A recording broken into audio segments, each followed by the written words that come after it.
Да. Ние разговараме технички. Можеме да почнеме, да. Ама си почнал веќе. Само момент. Да.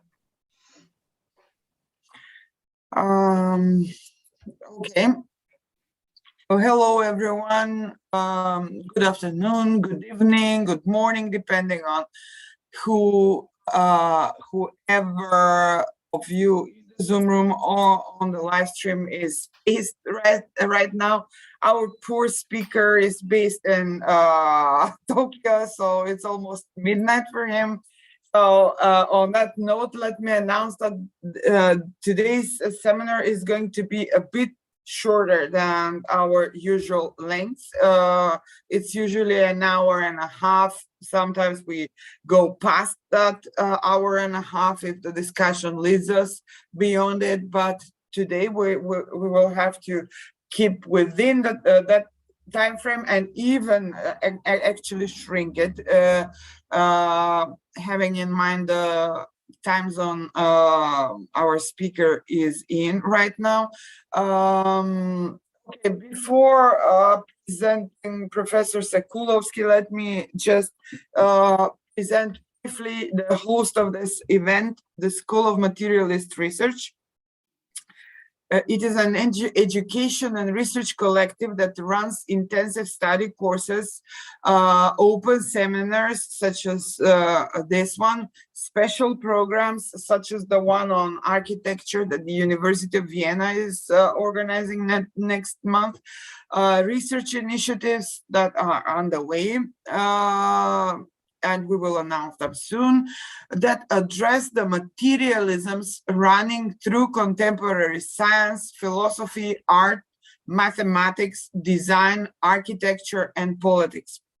SMR was founded by the Center for Philosophical Technologies at Arizona State University, the Institute of Social Sciences and Humanities from Skopje, the Department for Architecture, Theory and Philosophy of Techniques at the Technical University Vienna, and the Critical Inquiry Lab at the Design Academy Eindhoven in the Netherlands, and serves as a global hub. Sorry, let me just mute my phone. Serves as a global hub for education, research, experimentation at the intersection of the humanities, social sciences, creative fields, and the STEM sciences. Most of its formats are open, free, such as this one, free and for free. We also offer a certificate program of informal graduate level studies, which we completed for the past year. Our fall seminar certificate program, is finished now. We had Achille Membe, Paul Cockshott, Amanda Beach, Anne-Françoise Schmidt, Thomas Snail, and myself as teachers of that intensive study program. That is a certificate program, as I mentioned. Okay, now about a speaker. So Dr. Jordanco Sekulovski is adjunct professor of philosophy and the humanities at Temple University, Japan, associate foreign researcher at the East Asian Research Center at Kyoto University, general editor of Studia Philosophica, Chisokudo Publications, and organizer and coordinator of the Temple University Japan Philosophy Lecture Series.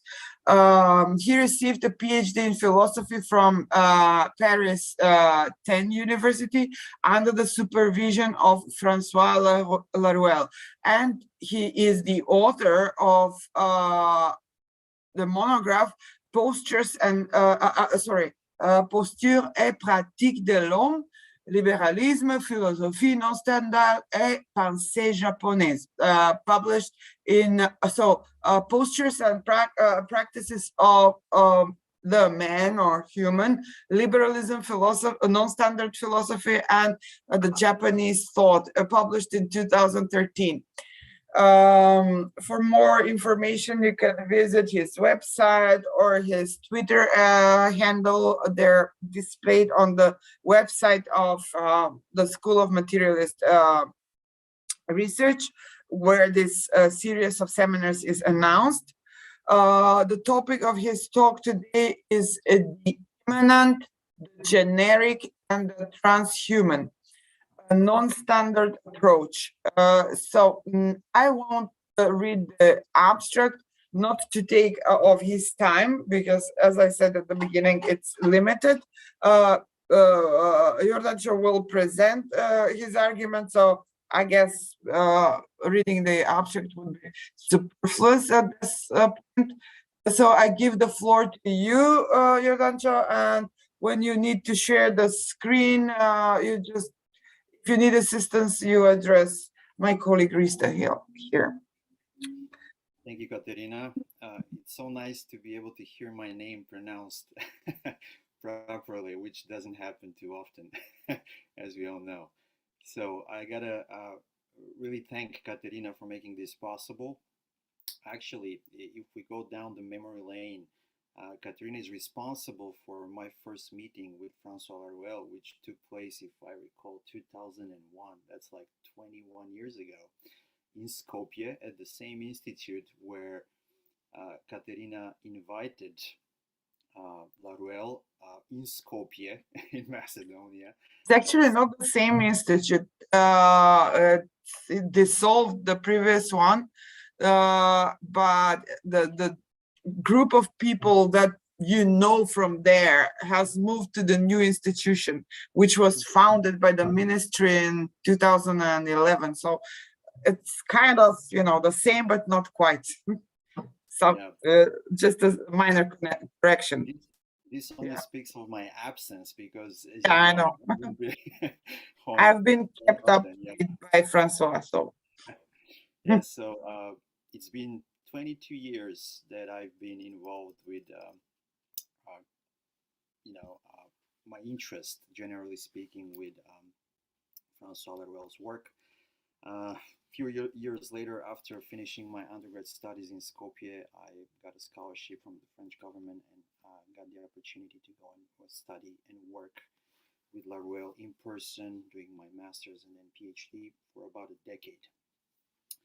All right, I'll share the slides. So again, big thanks to Katerina. All right. Can we all see the slides? Katerina, can you just confirm everyone the slides? We see the slide, Jordanco. Yeah. All right, thank you. So tonight's lecture the title is The Immanent, the Generic, and the Transhuman, a non-standard as in non-standard philosophy approach, which means I'll be taking a position from a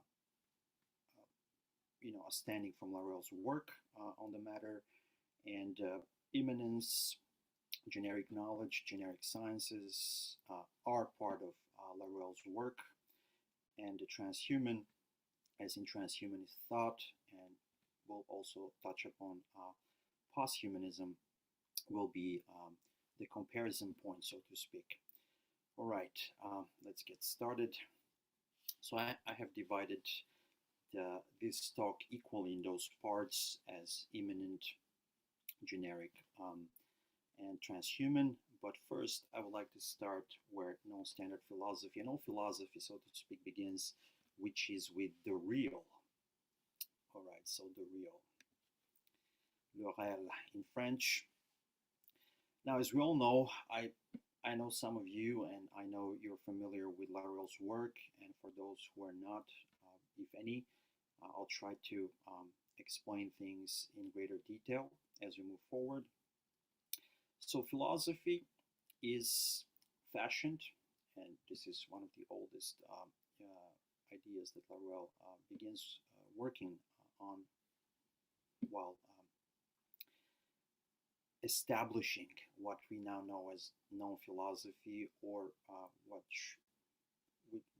what we will refer to from here onward as non-standard philosophy, is a form of decisional structure that posits the world. Now, of course, we're not talking about positing the world in a material sense, right? This is not creation ex nihilo. This is not God doing his work or anything like that, but positing the world in the logos, in speech, in thought, and in philosophy ultimately.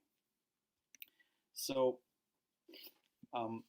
this decisional structure, it's preformed, right, in the logos, and it has a predicative structure. Accordingly, the predicative structure then goes on to be organized in various forms of speculative reflection, and these forms of speculative reflection take on the form of different philosophies, right? Different philosophical worldviews and outlooks that try to articulate and posit the world within a discursive framework that then goes on to assert its claim on what is the secret ambition of philosophy, which we will talk about, which is attaining the real. And that's why we begin with the real, because the real is the object of study, of philosophical study, ultimately, because the real goes is known under various different, let's say, concepts that, at least in Laruelle's work, are equated, and we will touch upon as we move along. Jordanco, sorry to interrupt you. Can you speak up a little bit louder? All right. I'm speaking louder, but I guess. Yeah, it has some soft sound. It's very hard to, All right. Thank you. Okay. Thank you for letting me know. Do let me know again if this still is an issue. Okay. Thank you. So the various forms of speculative reflection, philosophically speaking, what these aim is to establish, right? This is the predicative structure that Laruelle is talking about. Affirm different attributes and qualities of the real. So different philosophies have different concepts, different vocabularies, different definitions, and different outlooks on the same object of desire, so to speak, that philosophy desires to attain, and it is articulated in what we traditionally call the study of philosophy. So again, the real is this object that is difficult to define, and yet it is kind of the grail, the holy grail of philosophy, right? That it's unattainable, but it is very, very much desired. Now, the decisional structure that posits the world, when we say to posit the world, we mean to philosophize, right? To do philosophy. Without philosophy, this structure or framework or matrix of knowledge, or whatever we want to call it. I mean, there's different ways of approaching it, and different philosophers with different, philosophical vocabularies might have done justice to it. So different ways of positing the world equals different philosophies, right? But to philosophize is to posit the world. And accordingly, to philosophize means to decide on a strategy, right, of positing the world. Now, this strategy is actually the core, the rational core and the metaphysical core of every philosophical enterprise, so to speak. All right, I'm not sure if I should pay attention to the chat, but I will try to do so. So Maybe there will be some notifications as well. Like, Don't worry about that. We will read the questions and the comments at the end. I will read them, so you just focus on your talks. just to make sure, is the sound better now? Yeah, it is. All right, thank you. So,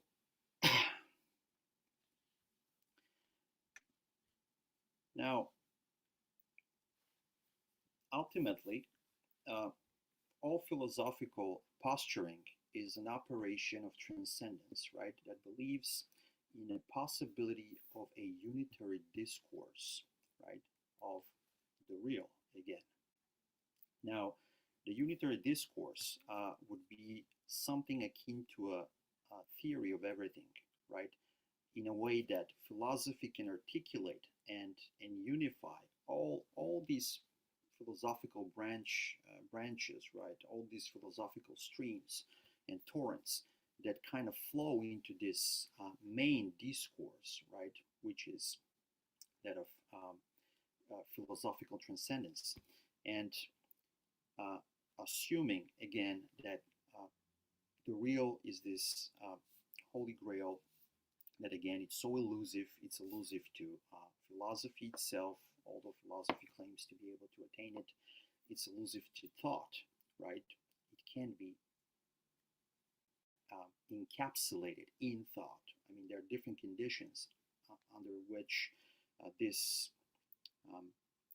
can be done in a sense, but not according to philosophy in the last instance. That is, and that is a real problem. So this unitary discourse of the real is the desired goal and outcome of the philosophical posturing and standing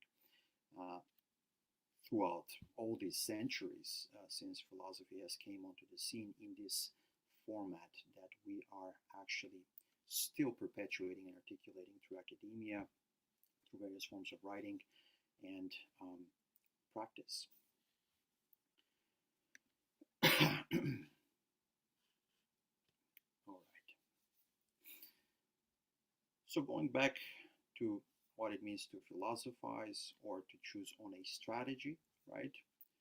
The decisional framework and strategy on deciding of how to pose the world, but it's ultimately a decision on what the real is as articulated according to philosophy in the last instance. But not only the real, also again the forms of thought that claim to be able of attaining it, right? Again, different forms of thought. It can be any form of philosophical, theoretical, philosophical theory, critical theory, any form, again. Jordanco, sorry once again to interrupt, but the sound problem continues for our participants. Can you be closer to the microphone? All right. Yeah, thank you. Sorry. Okay. Hope I'm as close as I can get. Yeah. I should Thank you. use my earphones, so my apologies for that. Okay, thank you. Sorry again for the interruptions. Thank you. Now, what is the most indicative in the way this is done, these different forms of thought that tries to encapsulate the real, articulate in different philosophical vocabularies and theoretical bodies of work? They take also the form of humanist thought, and this is where it's most visible, so to speak, and easiest to actually analyze and break down how the philosophical decision-making framework that tries to pose and attain the real according to its own preformed decision-making structure, right, which we call philosophy, in a way, can be seen and can be demonstrated. So we'll try to go through that, and I'll give some examples where we can break it down and see how that actually works. Now, also To philosophize means to establish a universal order, a totalizing order, which again encapsulates this philosophical ambition of a total discourse, right? So it tries to provide a discourse on the totality of various narratives that ultimately aim to attain the real. And this universal order is according to philosophy in the last instance. So we'll talk about different examples when we talk about maybe generic knowledge later, and how interdisciplinary branches, especially where philosophy reaches out and branches out into other sciences, this can be also seen accordingly. Again, the predicative structure is the symptom, not the symptom, I'm sorry. It's actually, this predicative structure can be analyzed, and when breaking down, we can see how the philosophical decision-making process emerges from the background. And again, it has to be organized in various forms of speculative reflection, but also categories of knowledge, right? Different categories of knowledge that are systematically pursued in achieving the ultimate goal. So philosophy can be seen as this attempt to attain the real, as we've already established. And again, I'll reiterate that this is the ultimate secret ambition of all philosophical operation. Now, the ultimate illusion is the possibility of attaining some form of ultimate reality. And again, this ultimate reality is what is most real. If we have different philosophies with different levels of the hierarchy of the real, we can call it that way as well. So the ultimate reality, think of Plato. That's the easiest example we can give, going all the way back to Plato, going all the way back to the realm of ideas and or the forms, and then accordingly everything that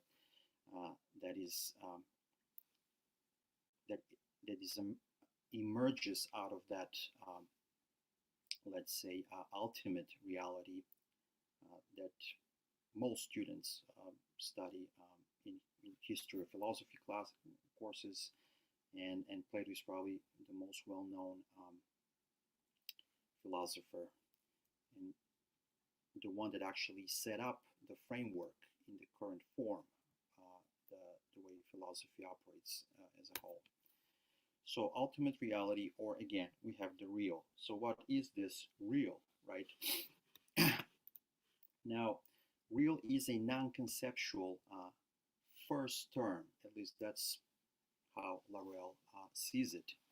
So non-conceptual means is not a subject of this philosophical decision-making structure that ultimately tries to bring whatever is produced back into the philosophical fold, right? So it never actually emerges as something independent. We can't step outside philosophy. That is the major problem, right? That non-standard philosophy sees.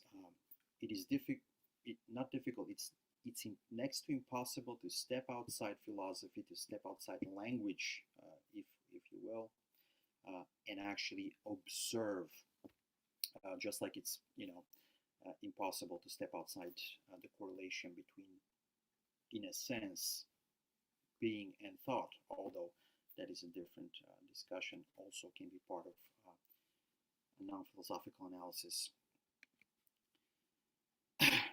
All right. So the real, it has,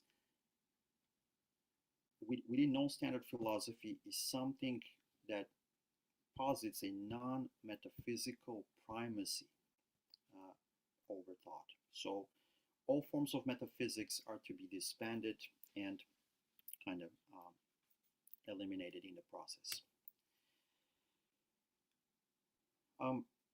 Now, immanence and idempotence. Again, Laruelle heavily uses and equates technically the real with immanence, and also equates that with man.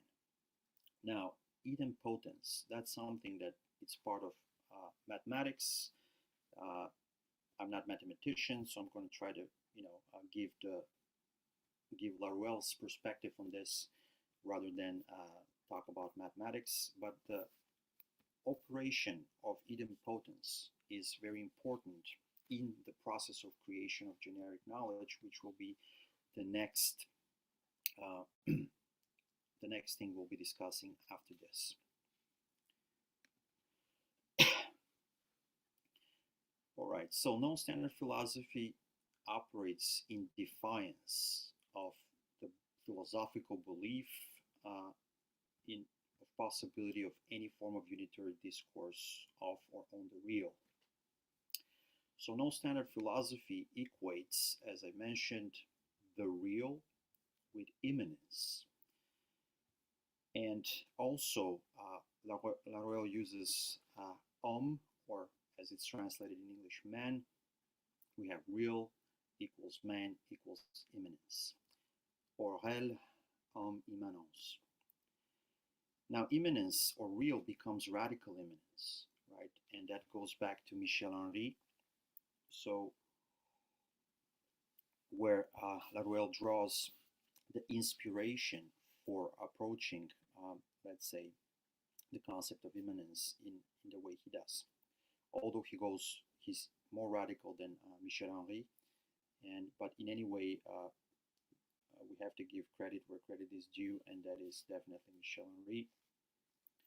So we'll dive more deeply into this equation, but again, so the real, why is man here in the middle, which is actually pretty well positioned? They're all equal, right? It's all the same, but we have different, let's say, concepts behind each term.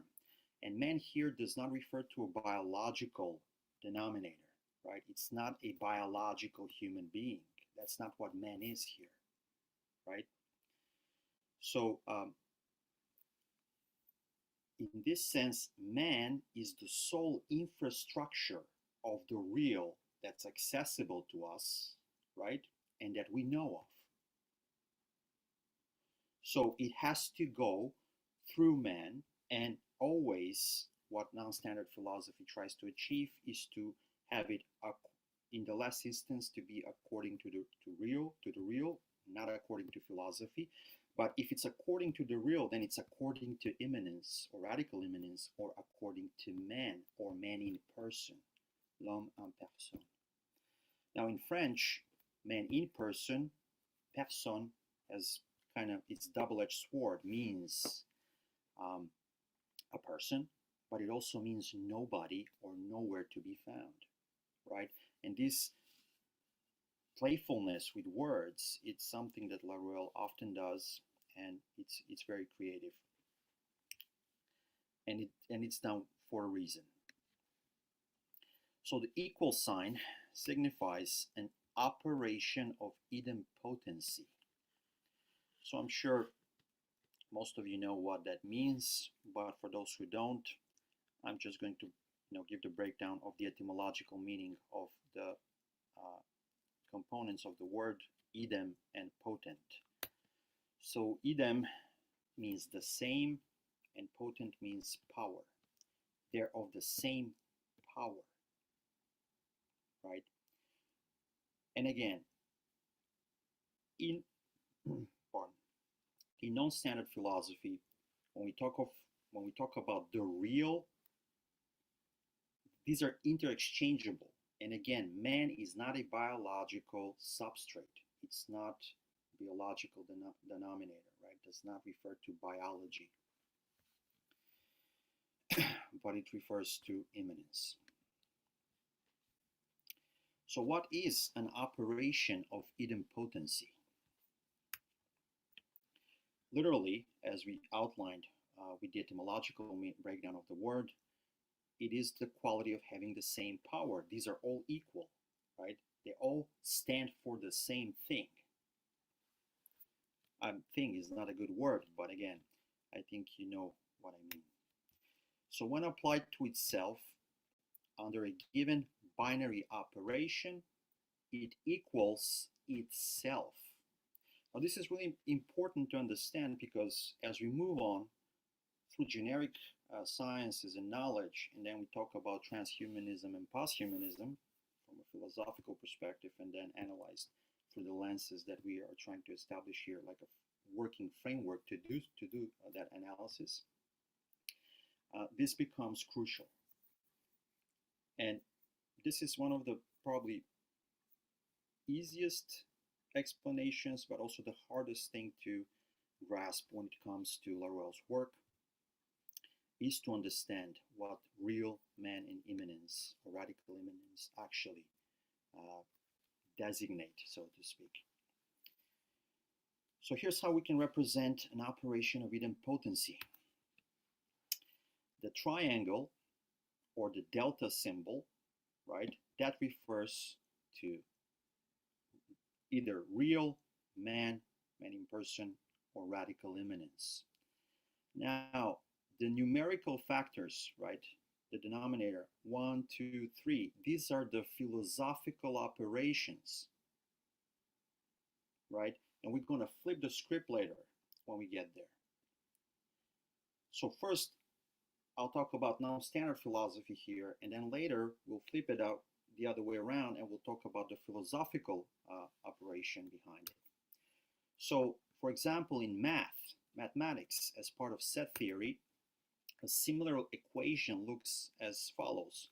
So it's either multiplied or additioned by itself. It always equals the same value. To give you an idea, the numerical value of the number of 0 is actually idempotent, because when additioned or multiplied by itself, it always equals 0, right? So again, the delta or triangle symbol refers to the what we already established, the different elements of the same reference to what is referred to as the real, either as man in person or radical immanence, and the numbers are designating numerical value of various philosophical operations that are undertaken in various different philosophical discourses. Which means whatever philosophy does, it doesn't change the outcome. It only seems like there is an operation that's been effectuated, right? And that something's been transformed into something new and novel, but actually it's just more of the same, right? Here's another slide. As I said, the numerals indicate philosophical operations, while again, the main symbol, the delta symbol, the triangle, is either real or man in person or radical immanence. Now, all of the three, right, are foreclosed to the possibility of knowledge. The real is foreclosed to the possibility of knowledge, or to becoming an actual object of thought in its real form. So is this man in person, which is not a biological designation, as is radical immanence. So which means it doesn't matter what philosophers do, doesn't matter what anyone does from a perspective of a possibility of trying to encapsulate this and attain through knowledge or through thought. This is technically impossible. So here's again, the numerals are these philosophical operations that are in succession, right? and I'll give later on an example of that philosophical, posturing and how that operation actually is undertaken. While again, any operation on the real, right, equals no change on the real itself, right? But what changes, what seems to take place, it's a philosophical transformation or a pretense that philosophy enacts transformations when in reality nothing takes place.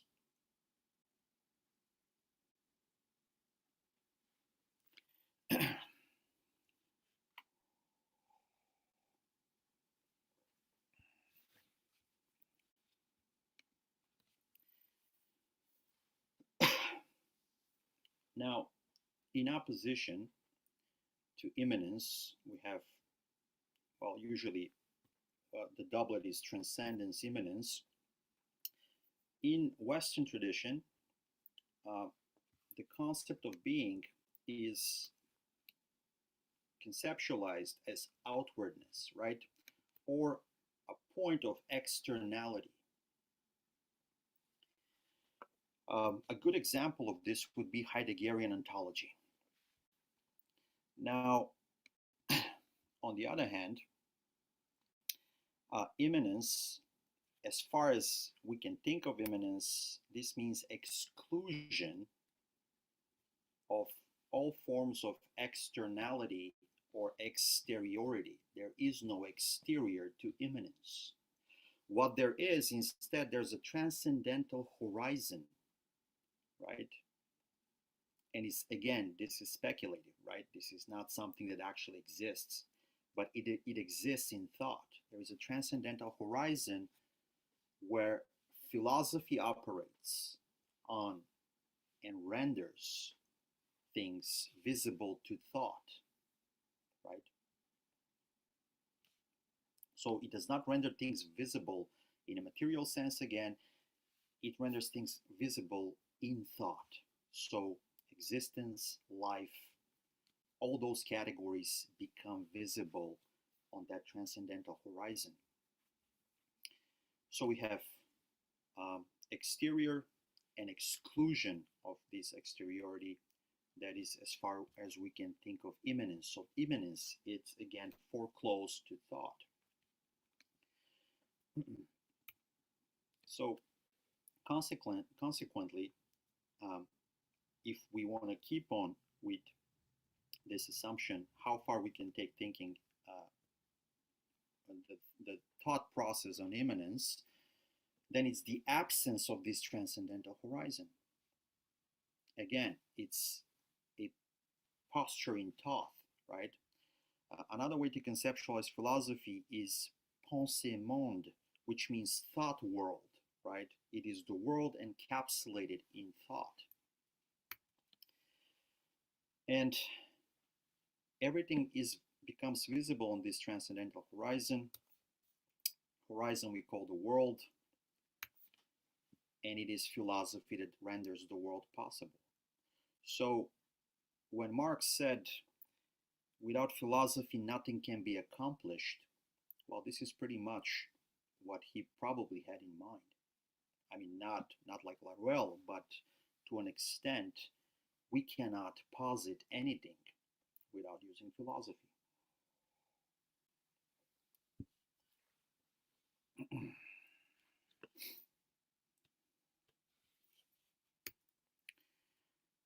So, again, going back to Michel Henry and his claim that existence, we can refer to it as life as well, is a dimension of radical immanence. Again, la vie est une dimension d'immanence radicale. So this transcendental horizon and all the philosophical operations that take place on it, so to speak, that make this horizon possible and make existence visible to thought, these do not effectuate any operations on life or existence itself. And this is where philosophy's pretension and ambition of being able to attain the real, if the real So what's real for philosophy, it's what can be seen in thought on this transcendental horizon, but not actually what makes, let's say, any of that possible. All right, the generic. So about 10 years ago, Laruelle introduced the concept of generic knowledge and generic sciences. And what we call generic is the type of knowledge and science which is sufficiently neutral. Neutral in a sense that is not subject to the philosophical decision-making machine, so to speak, or calculus. So it is able to addition with other sciences and knowledge which are predetermined, that's according to philosophy, and it's able to work together with these without asserting philosophical domination. So the sufficiently neutral requirement is not to be able to reassert itself and dominate the newly created or liberated knowledge, right? And this is something that might not be self-evident, but Laruelle is opposed to interdisciplinary, forms of conducting, let's say, the production of knowledge.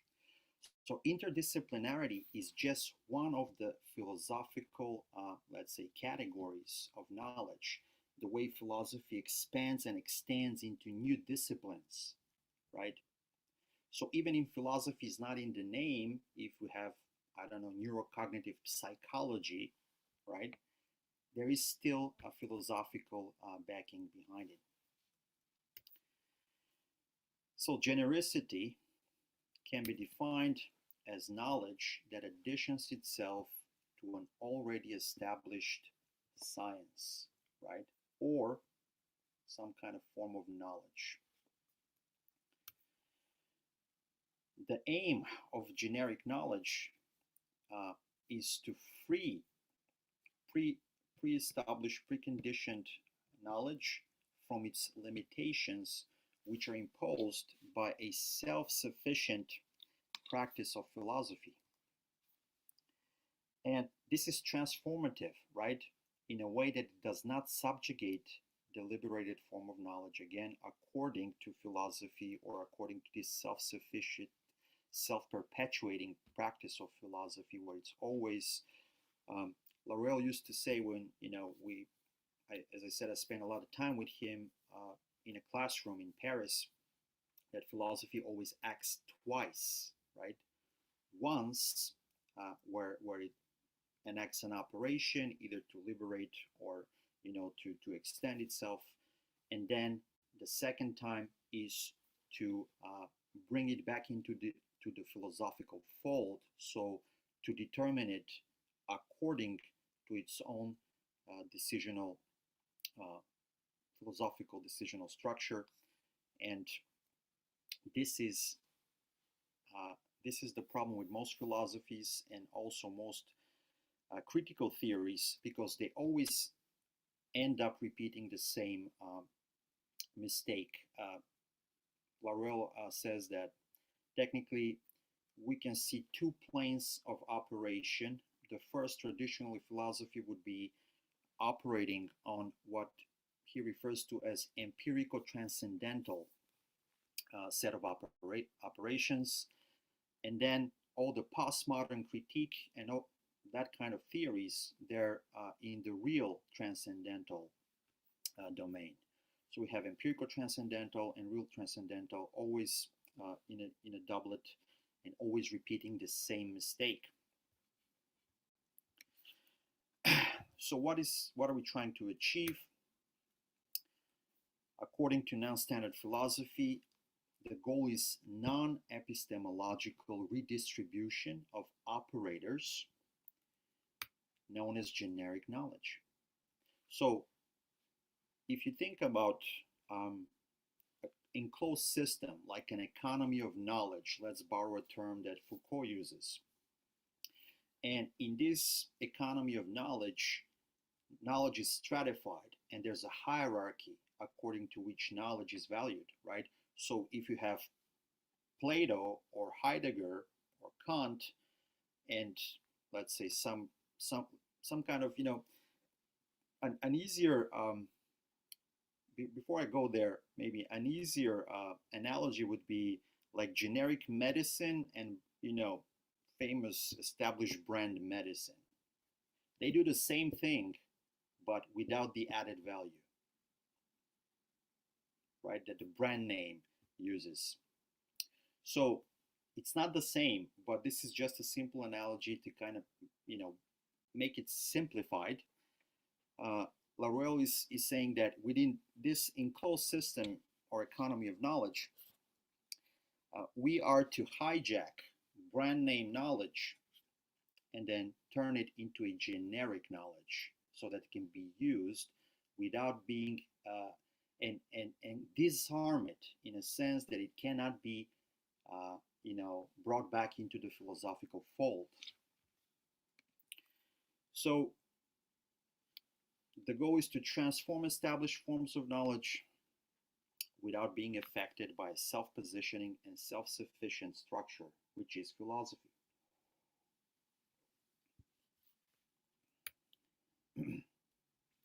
So what we need and what we look for is a scientifico-philosophical constant.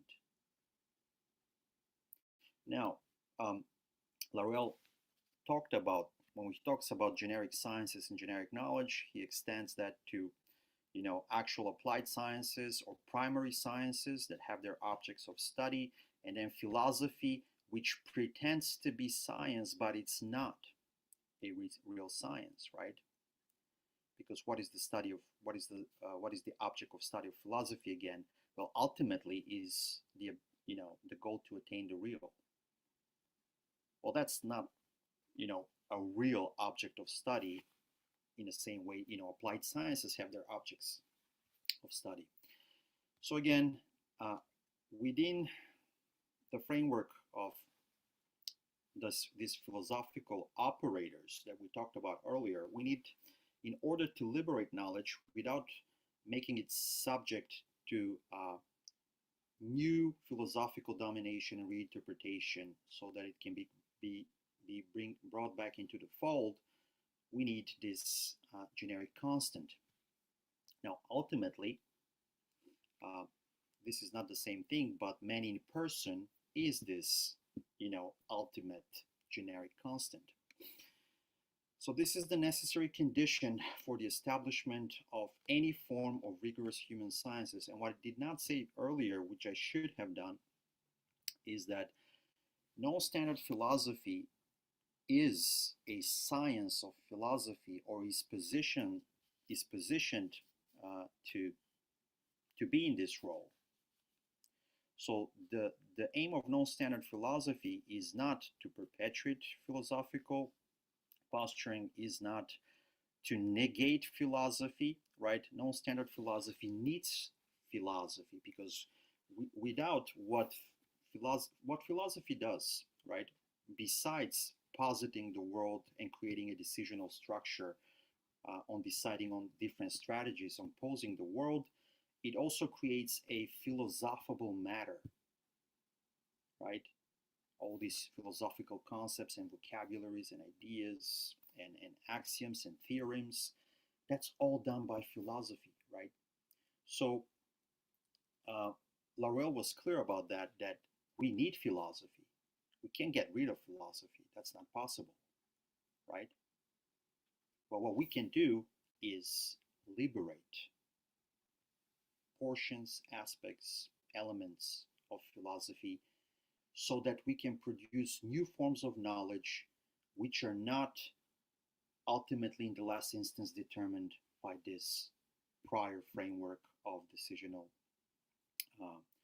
decision-making process, which is subject to philosophical inquiry and interest.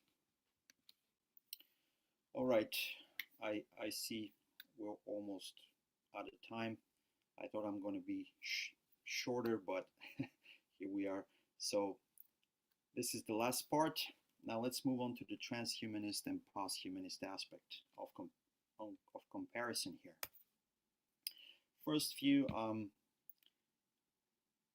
a bit of introduction here. I'm going to try to make this short because we're almost out of time. Lighthall, a English writer, is the first person to use the word transhumanism in the English language, 1940. He advances a view of cosmic, biological, cultural evolution that he calls transhumanism. So again, going back to the etymological meaning, I'm sure you all know, but just for the sake of clarity, and those who will be watching this video who are not trained to understand all of this terminology, trans comes from Latin meaning across, over, or beyond. And whatever, we've heard the beyond a lot in philosophy, beyond this, beyond that. So whenever there is an attempt to cross, to create a new transcendental plane, that's philosophical operation at play right there. So yes, the verb trare, Latin meaning to cross. Now, the inspiration comes from Dante's Divine Comedy, right? Again, Dante invented the Italian word transhumanar. Now you take out the N and you take out the H, pretty much is the same word, the same meaning, but again, if we go back and see the genealogy of the emergence of the concept and the word, we go back to Dante. But ultimately, Dante attributes the idea of transhumanism to Saint Paul, right, the biblical writer. So this is pretty old. Not as many people would think. Transhumanism is something that's kind of modern. It's attached to technology. It has this appearance and appeal of modernity. But technically, it's a very old idea. Of course, it's not the same idea, but when it comes to the actual meaning of the term, the meaning is exactly the same. So the standard translation of Dante renders the key line as words may not tell of that transhuman change. Again, change. So to go beyond the human, to change the human into something else. Now, what is that something else? So the meaning of Dante's use of transhumanar is to transhumanize, right? To pass beyond the human. Now, as I said earlier, pretty much that is the same meaning, right? And lastly, going through this breakdown of the emergence, the etymology, and the history of the word, Julian Huxley, and if you're thinking about Aldous Huxley, yes, this is his brother, right? Unfortunately, eugenicist and evolutionary biologist uses the term transhumanism in a lecture in 1951, and from here onward, the term actually takes on the new meaning. So, in a lecture titled Knowledge, Morality, and Destiny, 1951, he describes it as humanity's attempt to overcome or go beyond, again, its limitations, right, and arrive at fuller fruition.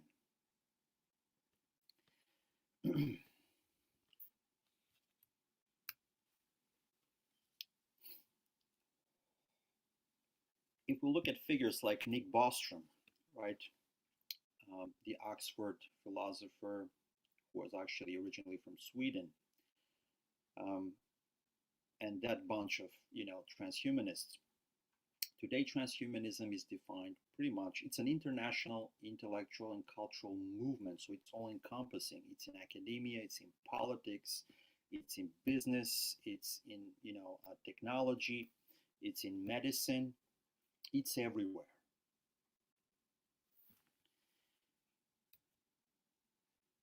So what is transhumanism trying to achieve? to sum it up, to put it simply, it affirms the possibility and desirability to fundamentally again transform the human condition, right? This is all backed by philosophical conceptual frameworks. There is a philosophy or philosophies behind transhumanist thought, because transhumanist thought is an all-encompassing ensemble of various theories, philosophically speaking. And also, on the other extreme, we have posthumanism, which is a bit different, and we'll get to it in a minute. So how is this to be done? Is by developing various technologies that aim to enhance humanity intellectually, physically, and psychologically. So you can hear speaking about super intelligence, right? Super well-being and super longevity, for example. So, immortality was something that was next to impossible, right? We can recall maybe, since the old days of, esoteric knowledge and alchemy, how people were looking for potions and different things for various, purposes, but one of it being eternal life. Well, yes, with gene editing and, genetic engineering, well, we're not that far from it.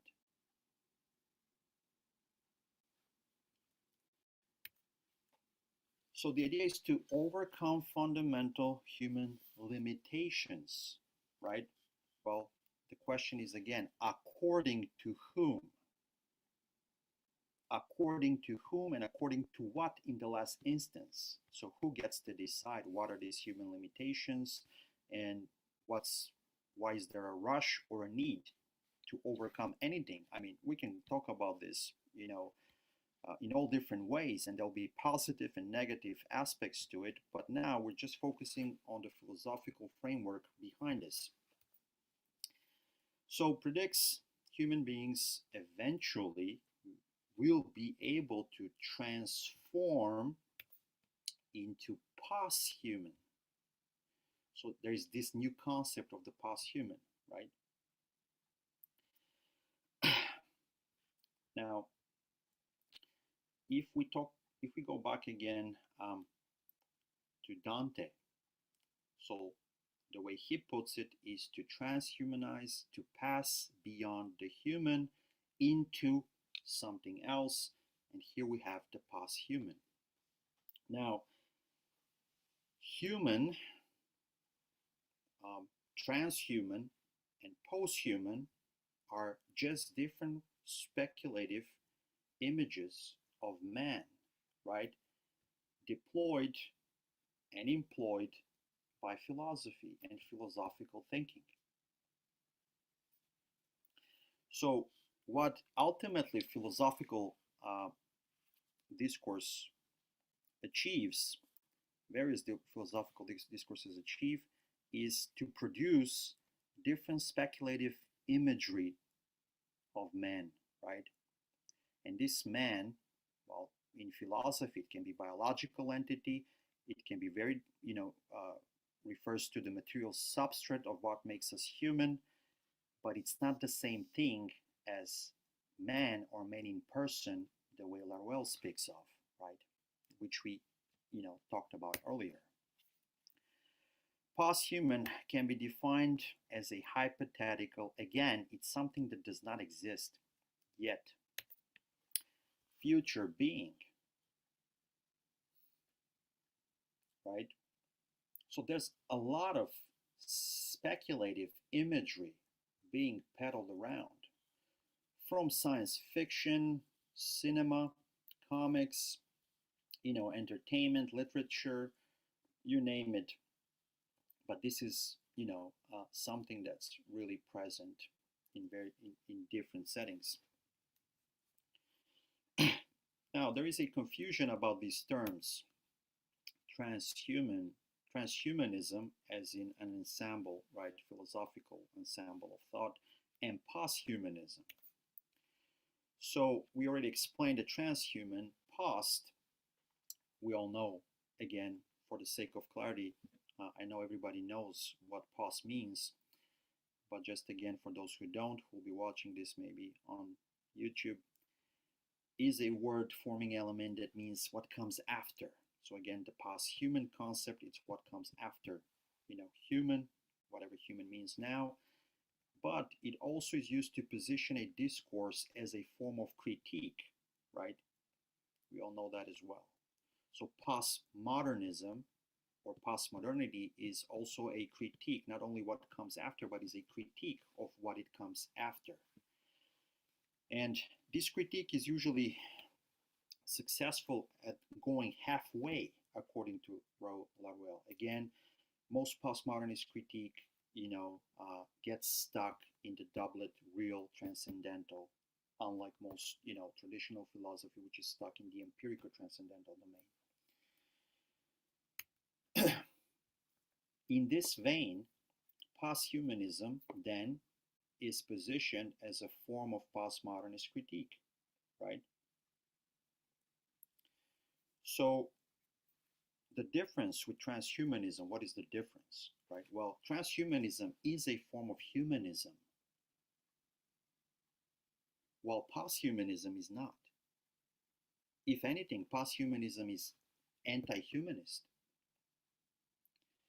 And posthumanism, again, is limited to mostly academic, and somewhat scientific critique. But transhumanism is a movement that it's present in all these different venues and categories of human interaction, production of knowledge, and actual application of that knowledge into society, economy, politics, medicine, and so on. So posthumanism, again, operates on this philosophical plane where, despite being a critique and even anti-humanist positioned critique, it declares the death of the humanist rational subject, again, another speculative imagery produced by philosophy. So just another product of this speculative imagery, right? In both of transhumanism and posthumanism, we can see that this posthuman, what comes after us, so to speak, undermines the idea of human exceptionalism. So if we intertwine ourselves with technology, we're not that exceptional anymore. If we can be replaced by, various machines, artificial intelligence, cyborgs, whatnot, we're not exceptional anymore, right? Now, in a genealogical sense, going back to Foucault and even Nietzsche, if you prefer, the idea of the human is a historically specific, some would say, construction or a construct. But we can say here a speculative image, right, of man. Actually, multiple exist because there's so many definitions of what is human and many different takes philosophically of what it means to be human. Now, this historically conditioned and specific speculative image of man, which is the current one, if any, is giving way to a different speculative image called the posthuman. In both cases, and both transhumanism and posthumanism deal with the same concept, albeit from a bit different, angles and perspectives, but they both, deploy research and have interest in the posthuman. And both are doing it in the same way that makes it possible to bring it back into the philosophical fold once those operations are enacted and effectuated. So this is all in opposition to the idea of generic knowledge. Nothing here, even comes close to, formation of generic knowledge or generic sciences that will allow us to, set ourselves apart from the philosophical fold and produce new forms of knowledge that are currently impossible to produce within the philosophical domain, as is. Now, I told you earlier when we looked at the triangles, right, the numerals indicated operations, while the triangles hinted at, the delta sign hinted at real, man in person, radical immanence. So here, now we can flip it. It's still the triangle, but here we're talking about the numerals. So 1, delta 1 plus delta 2 equals delta 3. The delta is something that does not change despite the number of operations that have been effectuated, right, on whatever philosophy thinks is doing in terms of operating on the real. Now here, if we look at the numerals, so 1, let's say we have a definition of human. 2, we have a new definition of transhuman. And finally, combining 2 through transhuman means and transhumanist thought, we have eventually end up in a with the posthuman, whatever this hypothetical future being is to be or to become, right? So here, instead of the real, man in person, or radical immanence, we demonstrate what these operations are enumerated as 1, 2, 3 actually signify. So now look at the numerals, don't look at the symbol. So we have different definitions, different philosophical operations on whatever, let's call it the substrate of the real in this sense is, but this is according to philosophy and ends up with something called posthuman. But in reality, nothing has been effectuated and nothing has changed, right? So I'm going to wrap it up. Apologies for taking maybe a bit longer. So both transhumanism and posthumanism make the attempt to capture and clone the real, right? Or man in person. So each and every iteration, each and every operation in the humanist domain, even when it's a critique and it's post-humanist critique or whatever it is, it's still trapped either in the, more traditionally in the empirical transcendental domain, or if it's more akin to a postmodernist critique, again, would be in the real transcendental. So what does it do? It just produces new conceptual structures, such as the posthuman, right? And new categories of knowledge under these new ensembles, especially of transhumanist thought, and then on posthumanism on the other end. But, and this is my conclusion for tonight at least for me, apologies, we're working in different time zones. It's already past midnight here. And this technically perpetuates the creation of this speculative imagery that does not really know, right? From everything we've said, we can conclude that none of those ensembles of and categories of knowledge do really know man in person. They don't. But there is this pretense that something has been enacted and transformation has taken place and actually a new quality has emerged, when in reality nothing has happened. All right. So Homme-en-personne, man in person, is elusive, right?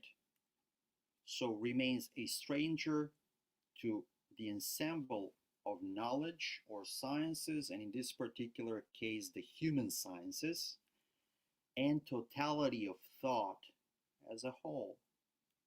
Again, it is foreclosed to knowledge and thought. It can become an object in its real form. Thank you for listening. Here's the This is my thesis that's been published in French. So if whoever reads French and is interested in this, that's the title there that Katerina talked about earlier. And this is some of the links to websites and Twitter handles that you can use to reach out to me and continue the conversation.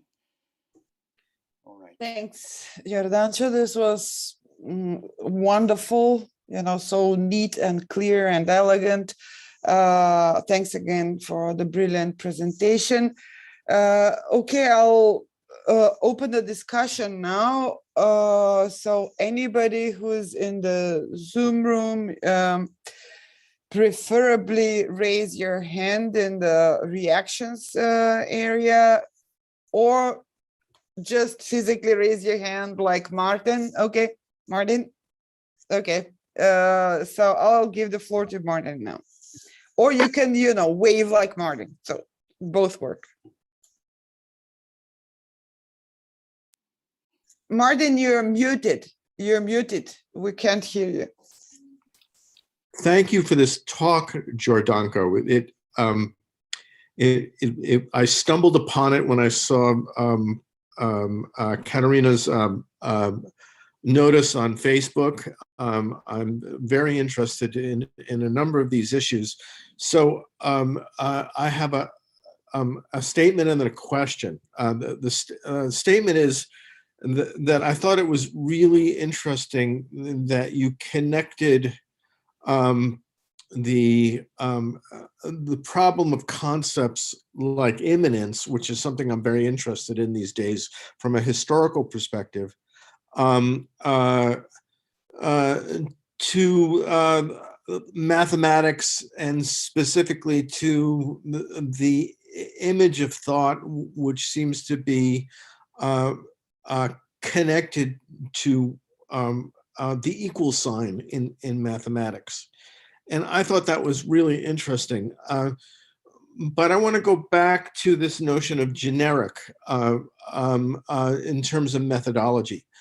Now, as someone who's really coming out of Deleuze, I find lots of connections between some of the things that you presented and what I understand of Deleuze, for example, with respect to the image of thought. And I'm wondering whether one could go a step further to address the question of methodology by making a connection to your relating philosophy and science to what Deleuze refers to as the forming of contingent alliances between science, scientific percepts, philosophical concepts, and artistic constructs, and that one must necessarily create mobile relations, in other words, contingent relations among those three elements in order to arrive at an understanding of as the closest one can come to the real. And I'm wondering, where does art fit into this?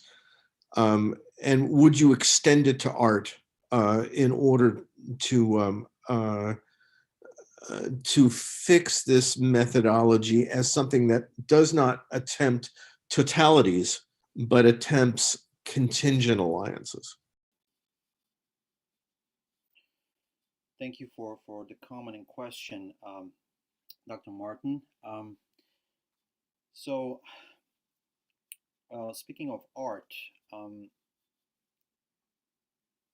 I'm not really sure what to say about that one, because Laruelle has not frequently pronounced himself on art. But let me go a little bit back when it comes to generic sciences and generic knowledge.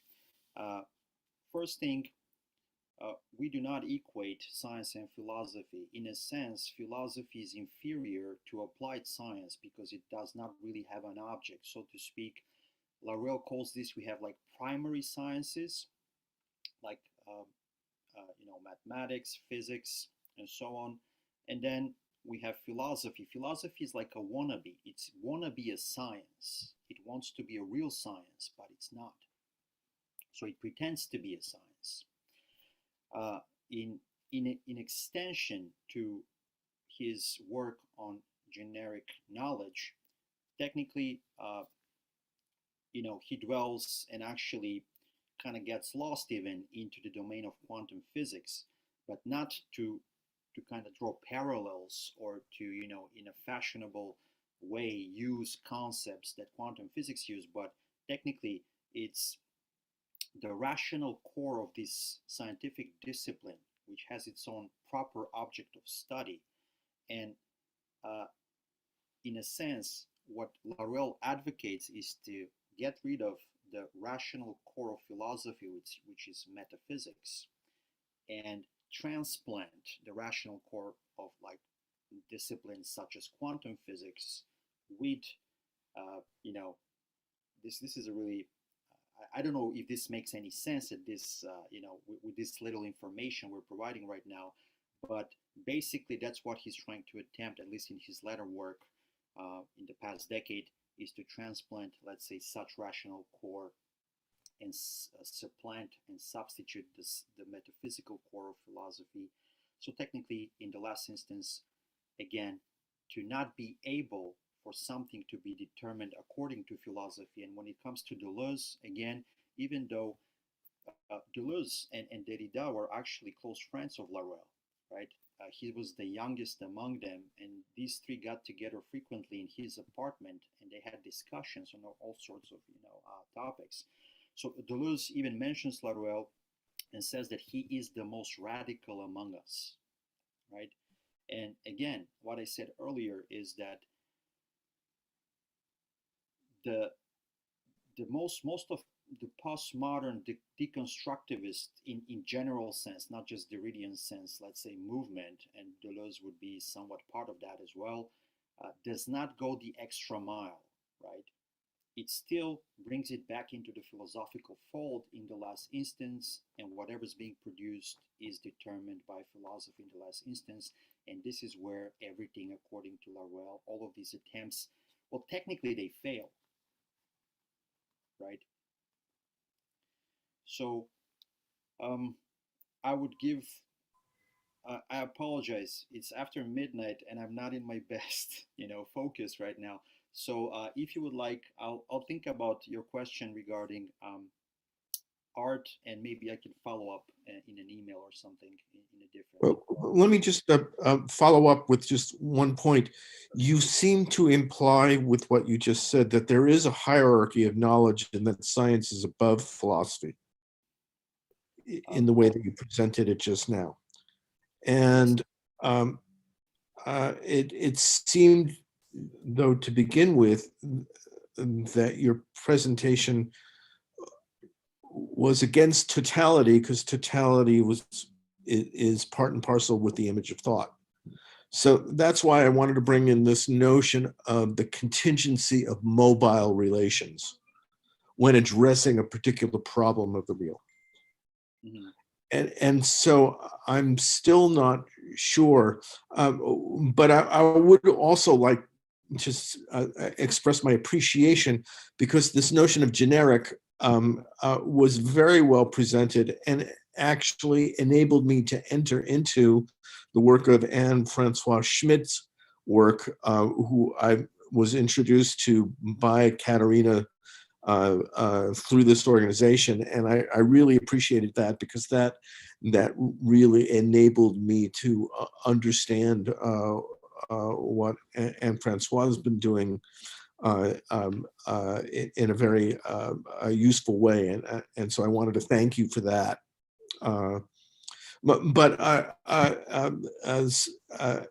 Anyway, let me stop there. Thank you for your talk. It was wonderful. Thank you for your comments, and hearing what you just said, that my talk helped you in any way, I already feel like I've accomplished my my goal today to make it, intelligible and useful. So thank you for that. Okay, thank you both. Now we've got Jeremy in the chat room. I will read out his question. Then we have a question from Ankita. And after that, Andrea wants to ask a question. Can you take that many questions, Jordanco? Or is it too late for you? Maybe you can go briefly through them. Yeah, all right. Because they already raised hands, so... okay, so Jeremy's question is, and comment is, thanks you for a talk. I'm quite happy with the discussion brought up toward the end regarding transhumanism and posthumanism, though I was wondering if you could expand on, and this is really, important, or expand on or reflect on Laruel's own non-humanism that he alludes to in various writings, including Théorie des étrangers, theory of the strangers, how could non-humanism combat the logic that we are our own guinea pigs, Nietzsche, to paraphrase Nietzsche. Thank you, Jeremy. So this is a very poignant question. It will take us much more time than I will. My condition right now allows me to dedicate. But I would say this. So something I didn't talk about when it came to Nietzsche is Nietzsche talking about the eternal return of the same. So this eternal return of the same, as in mobile army of metaphors, right? So he always speaks in metaphors, and is actually, at least according to me, and this is my personal interpretation, that is the eternal return of the same, which is what philosophy does, right? So let's call it a poetic way of, let's say, Nietzsche taking us to the place that Laruelle took us technically with a lot of his writings here. So the non-human, and this is one of these later publications, Théorie des étrangers, non-humanism, well, it can combat the same logic, right, in the same way that we just outlined with generic knowledge, generic sciences, because non-humanism in the last instance is kind of like an iteration of what Laruelle has been talking about previously. So this is just a new way of putting it, giving it a new clothing, so to speak, pretty much. But I know this is kind of a simplified way of analyzing it right now. But I would just go pretty much the same route I just outlined in this presentation, this lecture today. So, Jeremy, that's good. Please, give us a sign.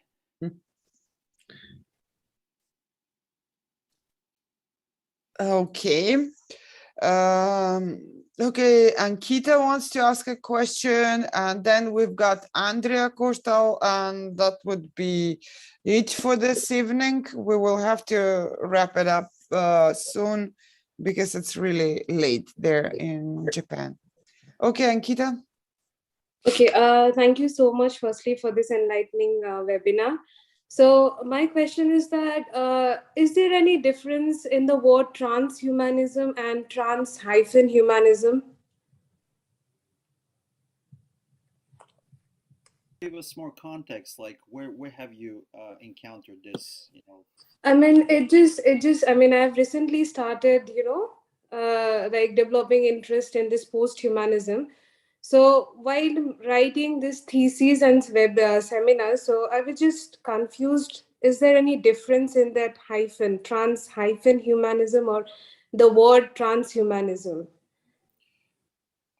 Not to my knowledge. I mean, if any, it's going to be contextual, and it's going to depend on where it is used, by whom is it used, and for what purpose it was used. So there might be, but to me, too general right now to kind of specify it. So I'm not really aware personally of that kind of specific way of writing it so as to imply something else. Pretty much. Yeah, But I it's might be mistaken. rules of I might be language. mistaken, so I acknowledge I don't know everything. So Thank for you, that. thank you, And thank you so much. If you find out, please do let me know. Yeah, Thank you. surely, surely. It was bothering me actually. So I thought that maybe I can ask you, because while writing, I was like, can I use trans-humanism or should I always go for transhumanism? So it was that in my. Anyway, thank you so much. It's a language choice and orthography choice. I don't think there is a deeper meaning in that. Okay, Andrea. Okay, thank you for your presentation. I'll try to be as quick as possible and also clear as possible. So I think I have it, but okay. First of all, if I understand correctly, insofar man is, in other words, non-philosophical, pretty much empty concept, emptied from all usual contents. It is certainly logical. Man, as I said, is not anthropos, right? So in a way, it can accommodate those concepts or those speculative, as I say, of post-human and transhuman that are in post-humanist and transhumanist project discourse. That would be because in the last instance, it will always function according to the real. So transhuman is also correctly according to the real. And the second question is, and so as we already said, as you said a couple of times, that man is not a biological, but in which way then it is not? Why then exchange this concept for another that would be equated with the radical immanence? In the case of Michel Henry's writing Life. So I think it would function pretty much the same. That's what I'm thinking. Yeah. So to that question. Thank you.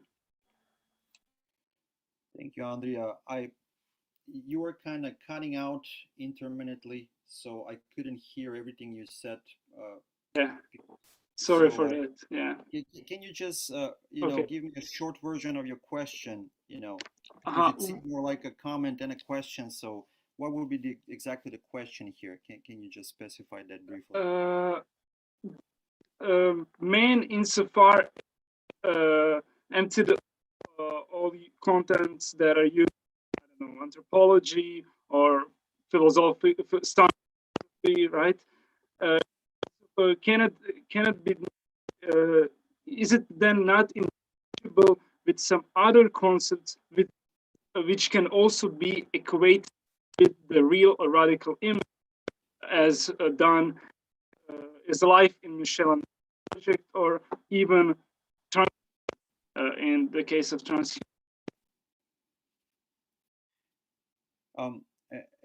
So again, there was like this cutting Yeah, out. you were breaking, Andrea. We couldn't quite hear the questions. Question like every second syllable was missing. Okay. If I understand correctly, please confirm. From what I could gather, your question in a way is, isn't transhumanism or posthumanism related to some core that is the real, which is the human in human? So in that respect, there is not much difference as in what transhumanism seeks to achieve, as in comparison, just juxtaposed to what non-philosophy is trying to do in relation to the human. I mean, this is what I understood. I don't know if it makes sense. So Andrea, was that pretty much? I mean that's close. I didn't know that my connection is working, so maybe you can comment on what Katarina said, or we can just session. I don't know. You just shouldn't move, Andrea, and it will be perfect. Something with your earphones must be wrong. Okay. Well, I'll give it a shot based on what Katerina just interpreted in the form of the question. So one thing that I think I got from Andrea was that are there any other notions that can be equated with the real? Well, the answer is no. So as I said it earlier, man in person is the sole infrastructure of the real.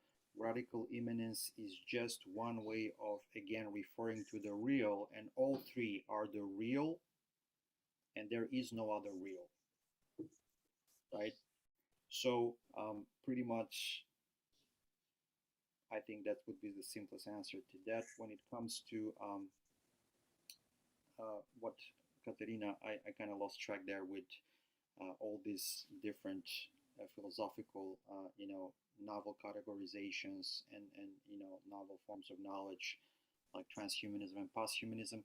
Katerina, can you tell me again what was there the main question there with how did Andrea relate the two? I don't know if I understood correctly. I took it like he's arguing that if, let's say, non-humanism or non-philosophical treatment of the human is, the realist one, so treats the core of the human as, the real or immanence, why not apply the same approach to the post-humanist or transhumanist projects? Why would they be essentially different from non-humanism or non-philosophical treatment of the human?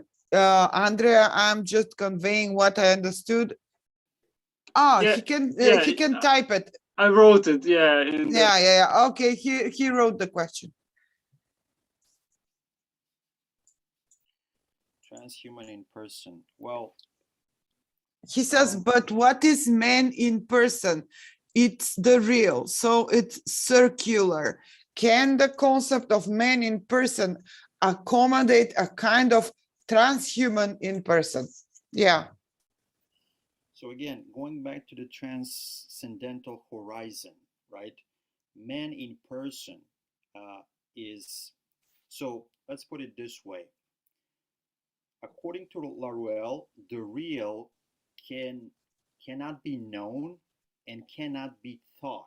We can't think it really as an object unless is described in axioms.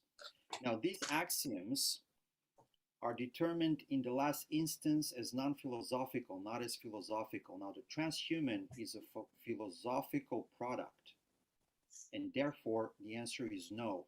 If the transhuman in some way can be equated with man in person, so the thing is not, okay, like I think where you're going with this is like, why don't we just, add many different names? We can just keep adding names to it, right? Well, that's not what it is. In a sense, man in person precedes philosophy, right? It's prior. It has primacy, primauté in this regard, right?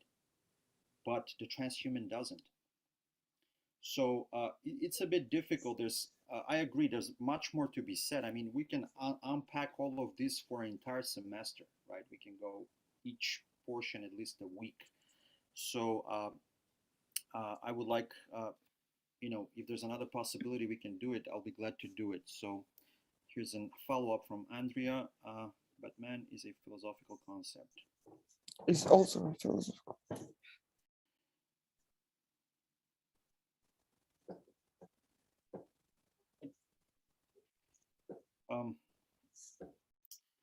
So again, man in person is an axiom more than just a concept. But of course, when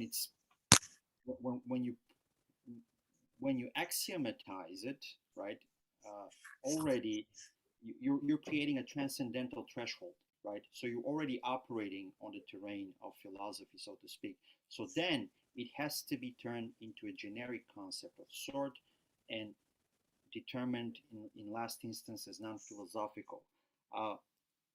If you follow the same steps and you replace man in person with another term to designate the same thing again, maybe, I don't know if Laruelle would agree with that, but I can say maybe, I mean, it would be possible, but you know, there is a reason why Laruelle is sticking with the terms that he's using, because these have, again, going back to the idea with the generic knowledge, we are using philosophy, right? We can't step outside of it. So then we're using the most suitable terms, and those most suitable terms, at least according to Laruelle, are as follows, right?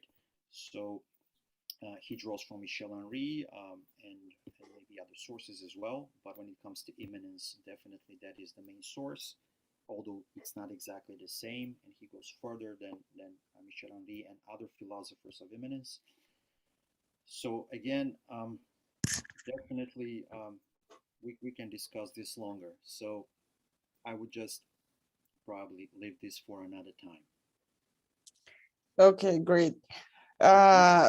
Thanks so much. So Okay, Brian has a question, sorry, a comment in the chat room. Let's just read it out, and if you can briefly comment, and we will close the session. Thank you very much for your time and presentation. You've done a great engagement with the concepts, especially in the context of the transhuman and posthuman. Thank God it's just a compliment and there is no question here. So, if I just may to go back to Andrea just briefly. So the idea is to diffuse all metaphysical luggage that comes with the concepts, right? And Laruelle manages that with man in person, and again, it's not simply a concept, but it's an axiom. So, but again, yeah, I think I hope we'll have another opportunity to discuss. Yes, yes, I understand, and in the context of his project, that's the kind of most logical term in his ethics also, and so on. Yeah, okay. Thank you very much for. Thank you, Andrea, and thank you, Brian, for the comment, and thank you all for joining us for me tonight. It's already early morning, and I have to get up early. My spring semester 2022 begins in the morning, so I'll be just taking a nap and starting a new series of courses. You begin early. Actually, yeah, it's time. Okay, thanks again. Thanks a lot, Jordanco. I also hope we will meet again in the hopefully near future. In the meantime, again, thanks so much. Thanks everybody for attending. Thanks to all those present on the stream. So let's wrap it up for tonight. It's getting dark here as well, so it's tonight here too, almost. Thanks again, and bye everybody.